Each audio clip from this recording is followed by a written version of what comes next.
Can you understand Italian but can't speak? Here's how to fix it. In your head, you know how to speak Italian. You understand what you hear, even fast-spoken Italian. Reading? No problem. Writing? Manageable. But the moment you try to speak, your mind goes foggy, you freeze up, and all that comes out is a panicked Sound familiar? Well, in this lesson, I'll show you why your brain freezes even though you know the words, the silent danger of passive learning and how to fix it, how perfectionism will stop you from speaking, and I'll also share 10 practical tools and strategies to finally get the words flowing. And don't worry about taking notes, because I've done all the hard work for you. And to help you to practice what you're about to learn here today, make sure you download my free PDF cheat sheet and Italian autobiography template. More on why you'll need that later on. To get your free copy, just click on the link in the description box below this video. So, are you ready to break the silence and finally find your voice in Italian? Pronti? Iniziamo. Let's get started.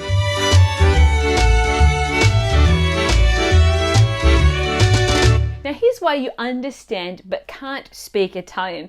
Plus we'll share a little bit about my experience too. Let me give you a short backstory, because I've been exactly where you are. When I first started learning Italian, I thought I was doing everything right. I devoured grammar books, I memorized verb tables, I was drilled in the vocabulary, and I absorbed sayings and slang words until my head hurt. I could recite irregular verbs in my sleep. I watched Italian movies, listened to podcasts during my commute to work, and even picked up heaps of slang. I was immersed in the language, or so I thought.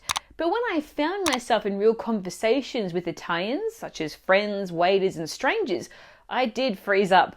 I could understand them just fine, and I followed what they were saying, and I even laughed at the right moments. But when it was my turn to respond, my mind went completely blank. My cheeks burned with embarrassment, and I'd smile politely and silently panic, desperately hoping that the words would come. But they didn't, and I felt stuck. How could I spend so much time learning this language and still not be able to speak it? It took me a long time and a lot of trial and error to figure out what was really happening. Eventually, I realized it came down to 3 things. I wasn't speaking enough. I was spending hours consuming Italian, but almost 0 time producing it. No wonder my brain didn't know how to pull the words out when I needed them. I was afraid of making mistakes. I wanted to speak perfect Italian, and that fear kept me back from even trying. I had to let go of that and give myself permission to sound like a beginner. I didn't have a structure that balanced input and output either. I needed a system that not only gave me the right tools to understand Italian, but also trained me to use it effectively and confidently each day. Now here's a little hint. Not all input is created equal. The most effective kind, the kind that actually helps you speak, is called comprehensible input. And I'll explain what that means and how to use it shortly. But just know that it's a game changer. You can also watch this video right here if you want to know more. Now once I made that shift, focusing on speaking out loud and practicing consistently and making mistakes part of the process, everything changed. And now it's exactly what I help my students to do. First, passive versus active learning. What is this and why is it the missing balance that you need? Now, when learning a language, there are 4 main skills that you need to develop: listening, reading, writing, and speaking. But here's the problem. They don't all grow at the same pace. Why? Because most of us spend way more time on passive learning, not active learning. Passive learning is when you absorb Italian by consuming content like listening to a podcast, watching a Netflix series, or reading a book.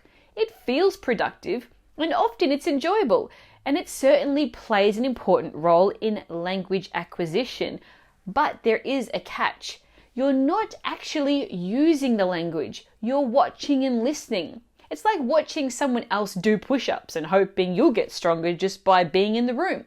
You're exposed to the language, but your brain isn't practicing how you produce it. Active learning, on the other hand, is when your brain has to generate the language. It includes speaking out loud, writing sentences, engaging in conversations, and even making mistakes along the way. It feels more challenging, and that's exactly why it works and why it's important. It forces your brain to recall vocabulary, apply grammar, and communicate ideas. In short, if you want to speak Italian, not just listen to it or read it, think about your current Italian routine. Be honest. How much of it is passive, like listening to podcasts or watching shows or reading? And how often do you actually speak out loud, form sentences, or engage in real conversation?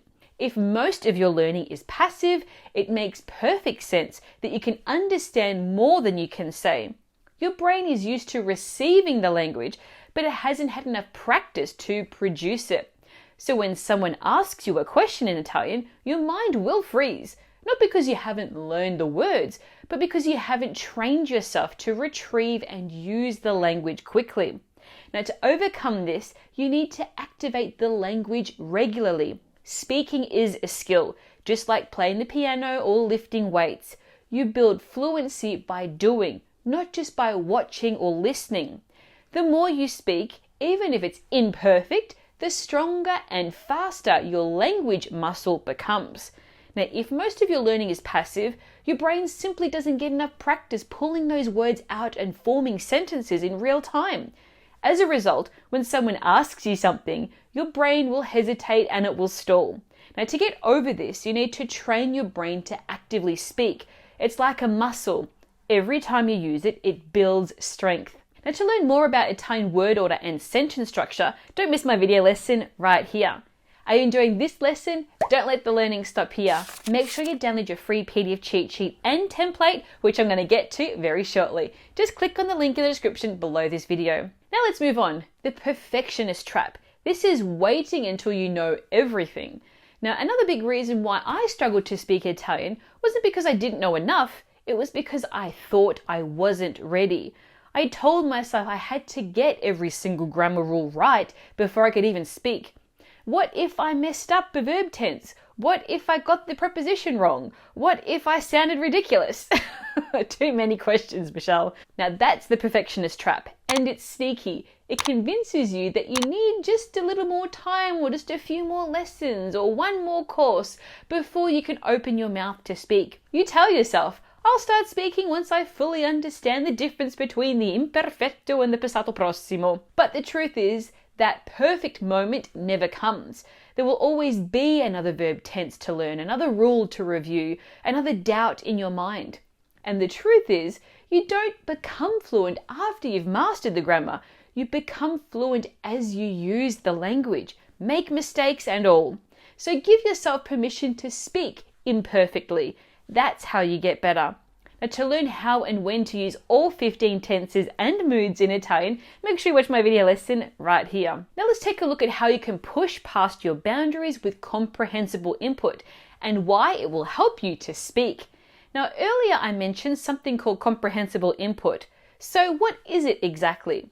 Comprehensible input is language that you mostly understand, even if there are a few new words or grammar structures that you don't quite know just yet. It's the sweet spot where the content is just challenging enough to stretch your brain without leaving you feeling totally lost. Think of it like climbing stairs. Each step takes effort, but it's close enough to reach. If it's too easy, you won't grow. If it's too hard, you'll give up. You need the right level to challenge yourself to make real progress. So let's say that you're an advanced learner at an A2 level and you hear this sentence in a podcast. Ieri sono andata al mercato e ho comprato delle mele rosse per fare la torta di mia nonna.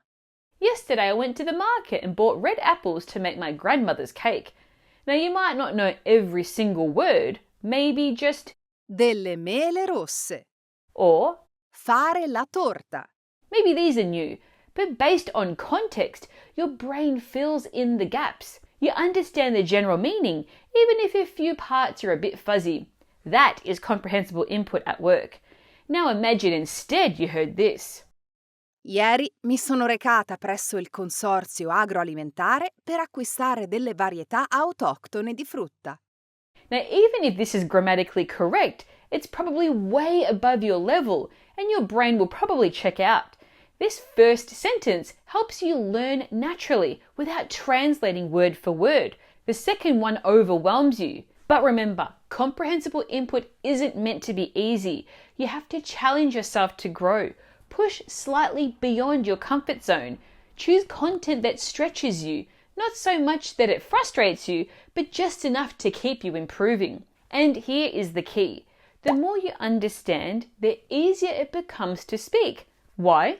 Because comprehensible input feeds your brain with ready-to-use language. It gives you sentence structures, expressions, and vocabulary that your mind can later recall and reproduce when it's your turn to speak. So when someone asks you a question in Italian, instead of freezing or going blank, your brain has already seen or heard some similar phrases before and knows how to respond. You've built a library of language from real examples, not just isolated words or textbook. Okay, now let's move on. The fear of judgment. But you have to remember, Italians love it when you try. So many learners of Italian, my past self included, hold back from speaking because they're afraid of being judged. We imagine others secretly judging us when we get the subjunctive wrong, or we dread that awkward pause when we forget a word mid-sentence, struggling to remember something basic like how to say bathroom. Now we worry about looking silly. But here's what I've learned after the years of living, traveling, and connecting with Italians. They are incredibly warm, welcoming, and supportive, especially when you make an effort to speak their language. When I was still at an A1, A2 level, I started speaking Italian anyway. I fumbled through basic conversations, made all kinds of grammar mistakes, and often relied on hand gestures to get my point across like I'm doing now. But do you know what happened? People smiled, they encouraged me, and more than once they said, "Ma parli molto bene l'italiano, complimenti." Wow, you speak Italian really well, compliments.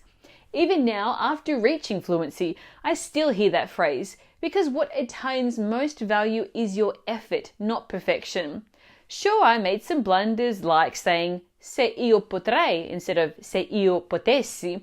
And yes, there were moments of awkward silences, but no one rolled their eyes. In fact, many Italians would tell you that they make grammar mistakes too, just like we do in our native English. Of course, now and then you might encounter someone impatient or unhelpful, but that's not an Italian thing, that's a human thing.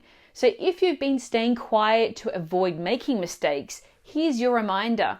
Speaking imperfect Italian is 100 times better than not speaking at all. Italians will appreciate your enthusiasm and openness far more than your perfect grammar. And the more you speak, the better and more confident you'll become.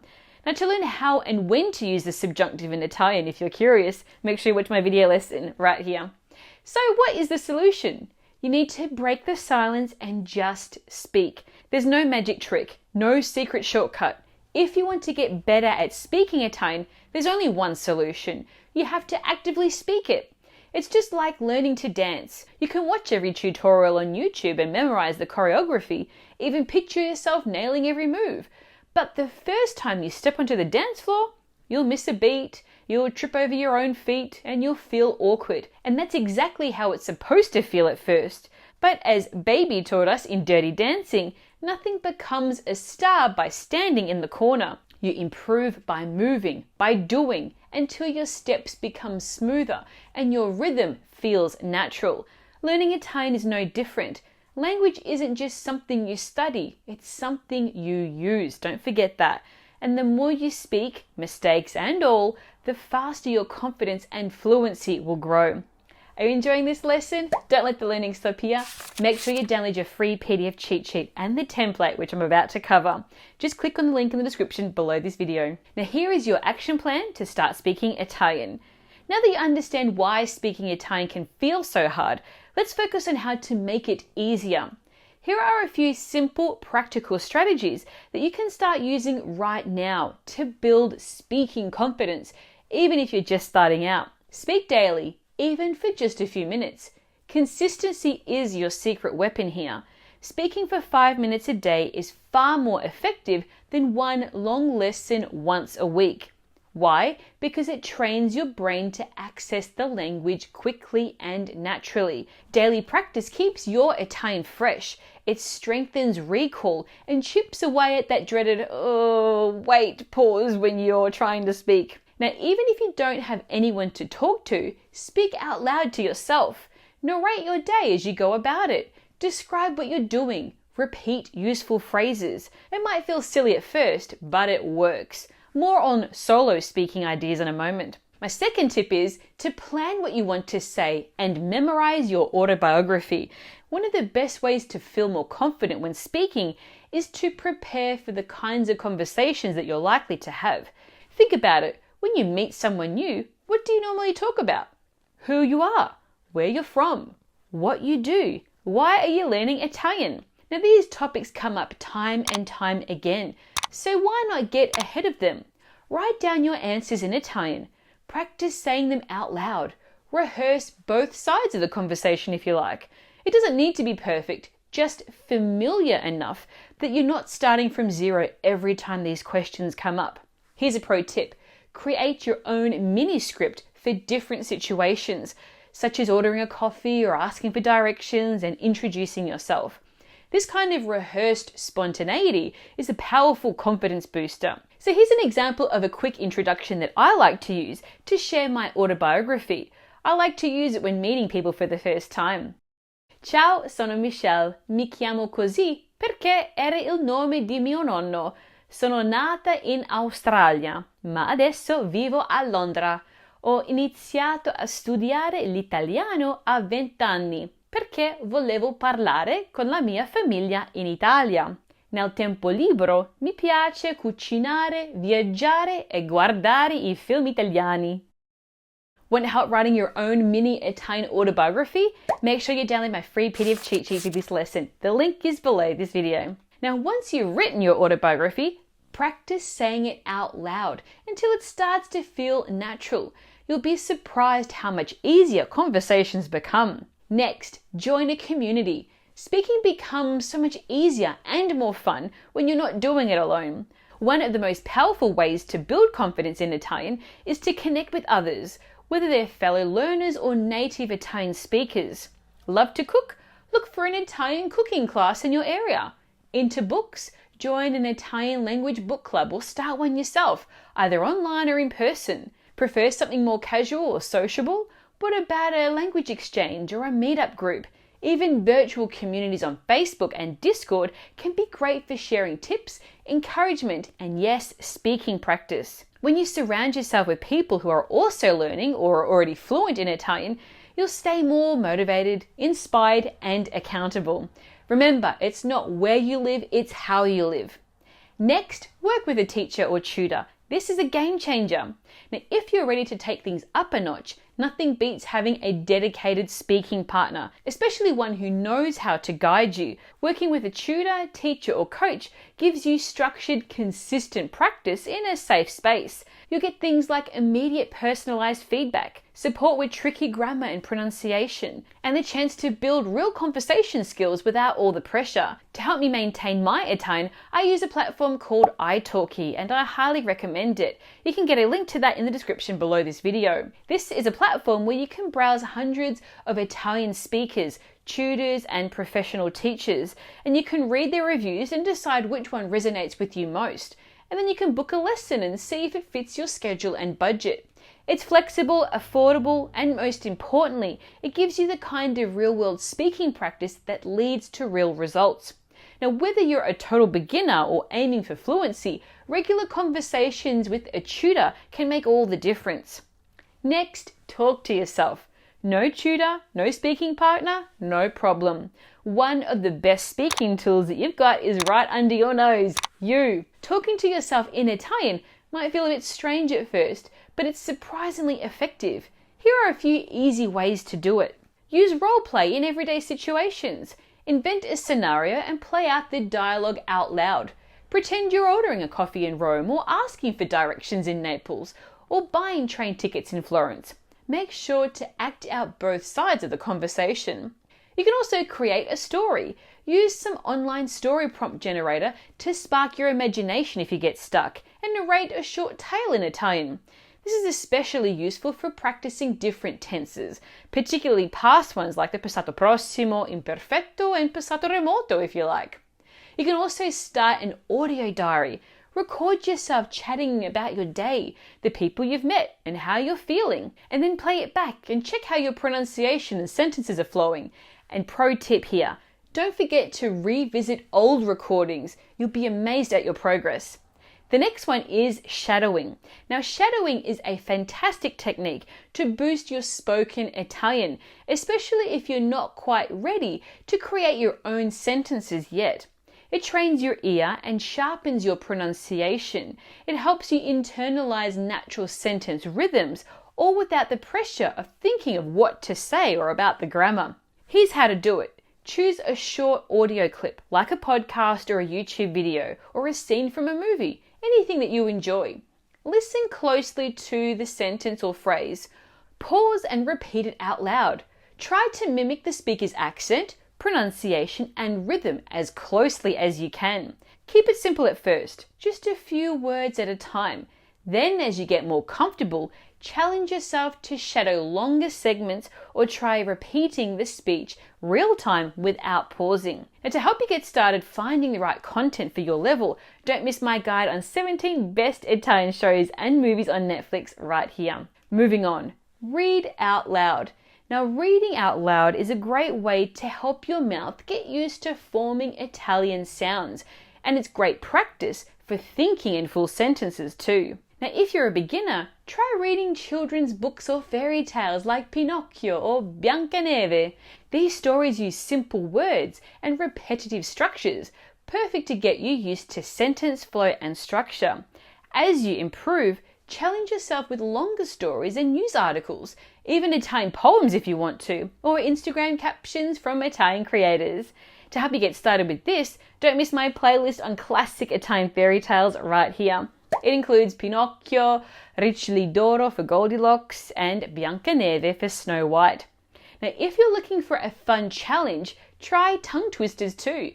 They're excellent for working on those tricky sounds and improving your diction. For example, you can say things like 33 trentini entrarono a Trento, tutti e 33 trotterellando. 33 people from Trentino came into Trent, all 33 trotting and toddling. Can you say that super fast? Moving on to tip number 8, visit Italian restaurants near you. Now, one of the most enjoyable ways to practice speaking Italian is by visiting local Italian restaurants. Many have native Italian staff who will likely be thrilled to chat with you in their language, especially when you mention that you're learning. When you go, try ordering in Italian, even a simple phrase like Buonasera, vorrei una pizza margherita, per favore. Good evening, I'd like a margherita pizza please. This is a little step that goes a long way in helping you feel more comfortable speaking out loud. And hey, if nothing else, you get to enjoy some amazing Italian food while practicing your skills. Tip number 9, sing in Italian. Now, if you've been listening to Italian music without singing along, you're missing a golden opportunity to practice speaking Italian in one of the most joyful ways possible. Singing along helps improve your pronunciation, intonation and contractions, and the natural flow of Italian. Plus, music has a magical way of sticking in your memory, so the more you sing, the more Italian sneaks into your memory. Just pick a song you like, find the lyrics online, and highlight any words or phrases you don't know. Next, start singing. Don't worry if you're off key. The goal isn't to win the voice, it's to use Italian out loud. And tip number 10, make lots of mistakes. I give you that permission. Now, here's something that many learners don't realize. Fluency is not about speaking perfectly. You don't need flawless grammar or a native accent to have meaningful conversations. What really matters is making yourself understood. Mistakes are not a failure. They're proof that you're learning. And trust me, people care far less about your errors than you think. It's all in your head. I've lost count on how many times I've stressed over my accent or messed up a verb here and there, only to realize that at the end of the day, no one cared. It was all up here. So tell me, what's the one thing that you're going to do today to start speaking more Italian? Share it in the comments below. Now, to review all the tips that I've shared here today, plus get your autobiography template, just click on the link in the description below and I'll send you my free PDF cheat sheet. If you enjoyed this lesson, then you'll love Intrepid Italian, my series of online self-paced video courses that break down everything you need to know about Italian using my unique 80-20 method. More details in the description below. Now, if you enjoyed this lesson, don't miss my lesson 2, the only way to become fluent in Italian. Just click right here. Plus, if you struggle to understand fast spoken Italian, make sure you watch my video lesson right here. In the meantime, hit that like button, subscribe to my channel and turn on those notifications so you get an alert when I post more video lessons like this one. Until next time, un abbraccio. Ciao!